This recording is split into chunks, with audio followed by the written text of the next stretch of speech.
Thank you. Member for Parramatta. Thank you, Deputy Speaker. Governments around the world are dealing with higher power prices, and Australia is not immune. We're dealing with higher energy prices as well, and it's painful and it's tough on the family budget. And in this circumstance, what Australians want is two things. First of all, they want action, and secondly, they want honesty. And unfortunately, they didn't get any of those things from those opposite when they were in government. They didn't get action. Instead, they had 4 gigawatts of generation leave the system and only 1 gigawatt come back in. And they certainly didn't get honesty. They certainly didn't get honesty. They hid the information that energy prices were set to rise.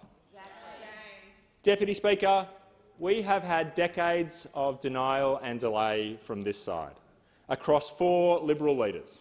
Leader number 1, Tony Abbott. Tony Abbott said the science of climate change was crap and that climate change was probably doing good. That was Tony Abbott's hot take on climate change. he had a few corkers. The second leader, Deputy Speaker, Malcolm Turnbull.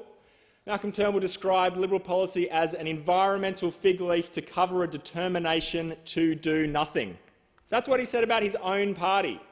In 2009, he said about his fellow members of the Liberal Party, they do not believe in human-caused global warming.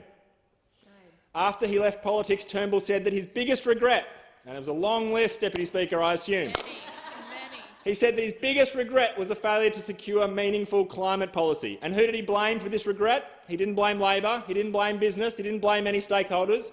He certainly didn't blame himself, characteristically. He blamed his own party. Then, Deputy Speaker, we had Scott Morrison, the member for Cook, who brought a lump of coal into the parliament. He said the coalition's policy is for coal power stations to run as long as they possibly can. Thank you for that important interjection.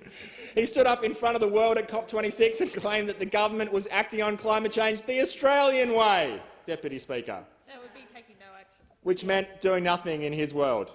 What he meant was the Australian government way at that time. The leader number 4, Deputy Speaker, Peter Dutton, who thought that the devastation of rising sea levels in the Pacific was a joke. Shame. Joked about the risks of climate change in our important neighbours in the Pacific. This is decades of disgraceful denial and disgraceful delay. They had 22 different climate change policies and they didn't deliver one of them. And, Deputy Speaker, the saddest thing about this chaos is that it has left them so isolated. The Liberal Party likes to think of themselves as the party of business. They think that's their natural constituency. But on this issue, business is leaving the Liberals in the rear-view mirror. On this issue, business is acting. They are putting in place targets to get to net zero. They're putting in place concrete plans. They're putting in place renewable energy. And what they need is certainty. What they're crying out for is certainty. They've been waiting for decades for certainty, and it has not come from the so-called party of business. In fact, the Liberals' climate policy is kryptonite for their core constituency. Businesses are walking away from them on climate, just like they're walking away from them on the Voice, Deputy Speaker, just like they're walking away from them on fairness and gender equity.